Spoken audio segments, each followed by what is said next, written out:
Welcome friends, ARJ गुरु channel में आपका स्वागत है। साथ ही यूट्यूब चैनल पे कमेंट आया था जिसमें लिखा था कि मुझे लोन लेना है।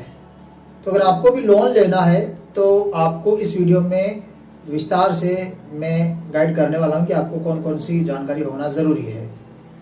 देखिए, सबसे पहले तो लोन लेने के लिए आपको ये डिसाइड करना होता है कि आपको लोन कौन सा लेना है। उसके बाद में आपको कहाँ से लोन लेना है। तीसरा बिंदु रहेगा कि लोन लेने के लिए आपके पास क्या क्या दस्तावेज या फिर क्या क्या डॉक्यूमेंट का होना ज़रूरी है।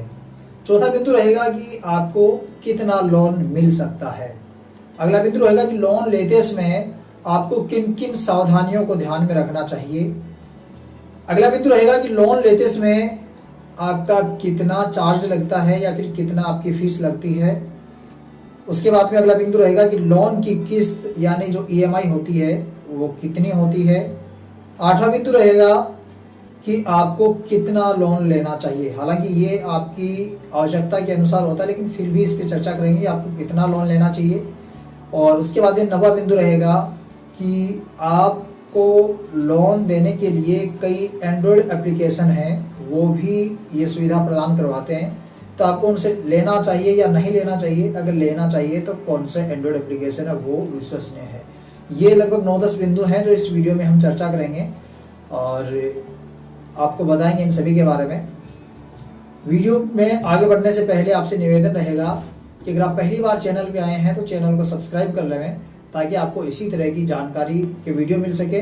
और आपके भी अगर कोई समस्या हो तो आप कमेंट कर देवें, ताकि आपकी समस्या का भी अगले वीडियो के अंदर समाधान करने की कोशिश विस्तार से।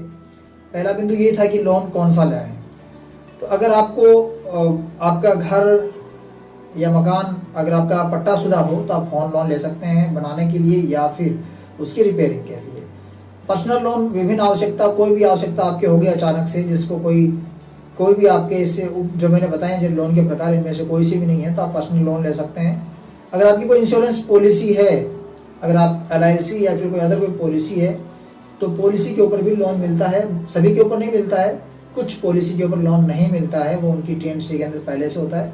अगर आपके पॉलिसी कराई हुई है तो आप वहाँ से आप ऑफिस से जाके आप पता कर सकते हैं, लोन ले सकते हैं। सोना आपके पास हो तो उसको गिरवी रख के कई जगह से लोन मिलता है, बहुत सारे जैसे हैं, लेकिन मुथूट फाइनेंस नाम से एक है जो काफ़ी ज़्यादा लोन देता भी है।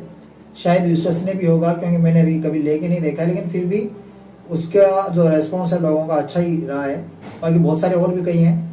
लेकिन आप गोल्ड लोन लेते हैं तो किसी विश्वसनीय बैंक या कोई संस्था उसी से आप लें, ताकि आप कोई धोखाधड़ी के शिकार ना हो।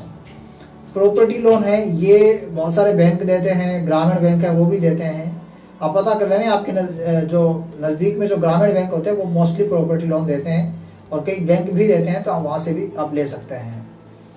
PPF खाता आप हो तो ले सकते हैं। कार लोन आपके पास है तो ले सकते हैं। एजुकेशन लोन मतलब हायर एजुकेशन के लिए आपको अगर ज़्यादा पैसों की आवश्यकता हो तो आप होम एजुकेशन लोन ले सकते हैं। इसका एक फ़ायदा और है कि इससे मतलब टैक्स बेनिफिट होता है, उसमें भी आपको लाभ मिलता है।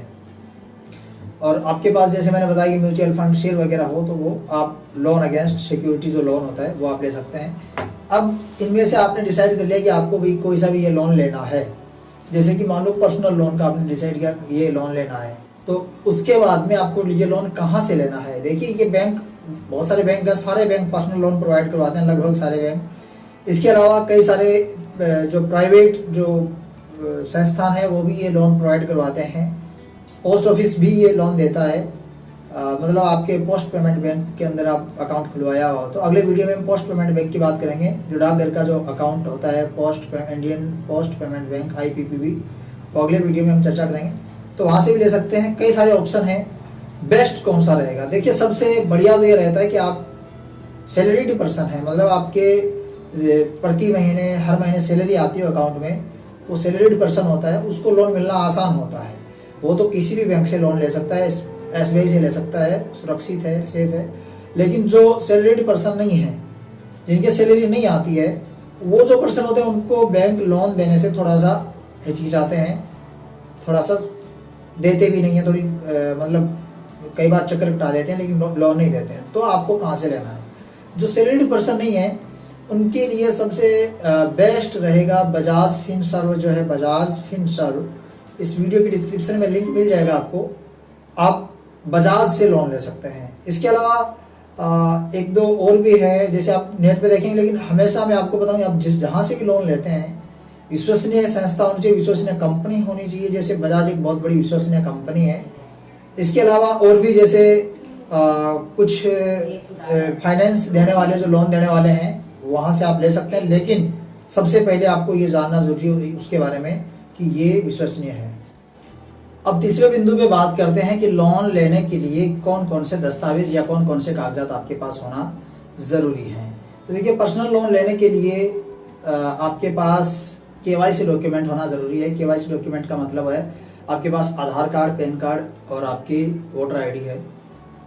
मतलब आधार कार्ड नहीं होने पर कई बार वोटर आईडी से आप केवाईसी करवा सकते हैं। बाकी आधार और पैन हो तो सबसे बेस्ट ये रहता है, ये आधार और पैन कार्ड। इसके अलावा अगर आप सैलरीड पर्सन है तो आपके पास कर्मचारी आईडी आपके पास होना चाहिए, 2 महीने की सैलरी स्लिप होनी चाहिए।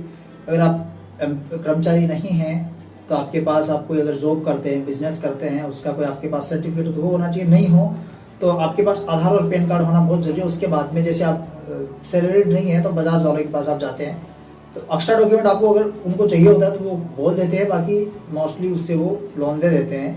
हाँ, आपके जो बैंक अकाउंट है उसके 3 महीने या 6 महीने का अकाउंट स्टेटमेंट जरूर मांग सकते हैं। इसके बाद में ये दस्तावेज की बात हो गई कि आपको कौन कौन से दस्तावेज चाहिए। बाकी दस्तावेज जो है आप संबंधित ब्रांच में आप जाके संपर्क करें तो आपको वहाँ से बताए जाएंगे, क्योंकि अलग अलग ब्रांच के अंदर कई बार कम या ज़्यादा दस्तावेज मांगे जाते हैं। एक है अगला बिंदु कि मुझे कितना लोन मिल सकता है, मतलब कितना लोन मिल सकता है। अब जो भी लोन लेने वाला था उसके सबसे मतलब मैक्सिमम रिक्वायरमेंट होती है कि मुझे 8 लाख, 10 लाख, 15 लाख, 20 लाख इतना मिल जाए, लेकिन उतना नहीं मिल पाता है। जो भी जहाँ से भी आप लोन लेते हैं, चाहे आप बैंक से ले रहे हैं या फिर आप चाहें जैसे कोई फाइनेंस वाली संस्था है जैसे बजाज फिनसर्व, इससे ले रहे हैं या फिर किसी मोबाइल एप्लीकेशन से कहीं से भी ले रहे हैं, तो आपके जो आप अपनी जानकारी भरते हैं उसके अकॉर्डिंग वो तय करते हैं कि आपको कितना लोन मिल सकता है। बैंक भी आपको बता सकता है, आप जहाँ से बैंक लेते हैं, बैंक से लोन लेते हैं, वहाँ कर्मचारी से पूछ सकते हैं मेरे को मैक्सिमम लोन कितना मिल सकता है। देखिए, बैंक से अगर लोन लेते हैं ना तो आपको सबसे ईजी वे में लोन लेना है तो HDFC बैंक है। HDFC ये आप एक बार चले जाएंगे तो उसके जो लोन देने वाले हैं आपके घर तक अपने आप पहुँच जाएंगे, आपको लोन देने की कोशिश करेंगे।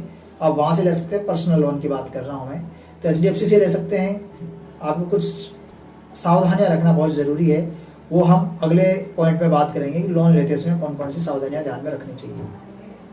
अगर आप लोन ले रहे हैं तो लोन लेते समय आपको कुछ बातें जो है वो जानना ज़रूरी है, और कुछ जो उसके लोन देने वाली जो संस्था है या फिर बैंक है उससे आप पहले से पूछ ले रहे हैं। वो ये है कि लोन की प्रोसेसिंग फीस कितनी है, बहुत ज़्यादा ज़रूरी है, क्योंकि इसके चक्कर में कई बार वो ज़्यादा ले लेते हैं। और उससे भी ज़्यादा ज़रूरी है इंटरेस्ट रेट, मतलब कितनी ब्याज दर रहेगी। इंटरेस्ट रेट बहुत ज़्यादा ज़रूरी है जानना। आप ये पूछ रहे हैं कि एडवांस EMI तो कोई नहीं है, ये भी आपको जान लें। प्री टर्म चार्जेज अगर कोई हो तो उसके बारे में पूछ लें।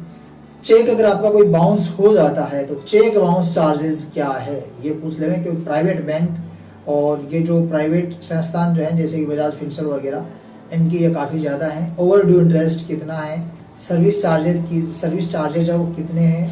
अगर आपकी EMI बाउंस हो जाती है, EMI आप खाते में पैसे नहीं होते, EMI नहीं भर पाते हैं, तो उसका चार्जेस, एक्स्ट्रा चार्जेस कितना लगता है, ये आपको पहले से जान लेनी चाहिए।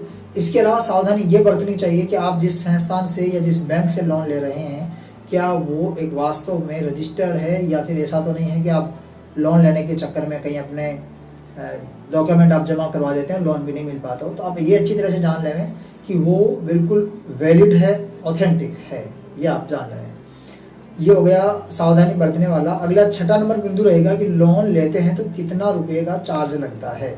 देखिए, ऊपर मैंने जो बताया था ना, जो प्रोसेसिंग फीस है, इसके अलावा सर्विस चार्जेस है, ये कुछ चार्ज लगते हैं। अलग अलग बैंक के अलग अलग जो संस्थान है उनके अलग अलग चार्जेस होते हैं, तो वो आप वहीं से आपको पता चलेगा कितना है। अलग अलग के अलग अलग होते हैं, 5,000 रुपये भी होते हैं, कई बार 10,000 भी होते हैं, ज़्यादा भी हो जाते हैं, लेकिन 10,000 तो बहुत रेयर चांस में 5,000 रुपये के आसपास मैक्सिमम चार्जेस होता है, वो आपके टोटल चार्जेस में आ जाता है। इसके अलावा एक चार्ज ये होता है, आजकल आता है इसका स्टाम्प फीस जो आता है, स्टाम्प चार्जेस, वो आजकल वो ज़रूर आप पूछ लें कितना है, ये कुछ चार्जेस होते हैं।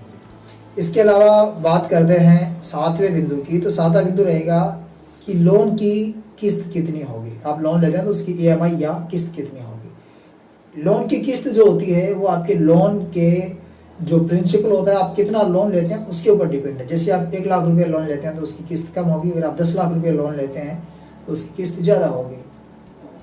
वो भी एक लिमिट वो देते हैं बैंक वाले कि आप इतने रुपए, आपको मिनिमम EMI होना ज़रूरी है, कम से कम आपके EMI इतना होना ज़रूरी है। जैसे कि मान लीजिए कि आपने 10 लाख रुपए का लोन लिया तो आपकी EMI वो बता देंगे, फॉर एग्जांपल बता रहा हूँ मैं, कि 12,000 रुपये आपको EMI होनी चाहिए।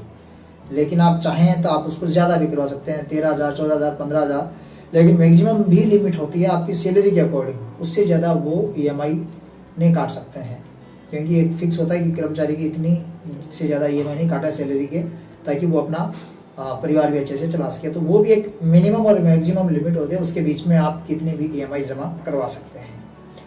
अगला बिंदु रहेगा कि कितना लोन लेना चाहिए। देखिए ये हालांकि एक अजीब प्रश्न है, मैंने इसमें ऐड कर लिया। वैसे ये होता है आपकी आवश्यकता के अनुसार है कि कितना लोन लेना चाहिए, लेकिन लोन जब भी लें हमेशा एक बात का ज़रूर आपको ध्यान रखना है, वो ये बात है कि लोन हमेशा इतना ही लेना है कि आप उसको रीपेमेंट कर सकें, आप उसको चुका सकते हैं।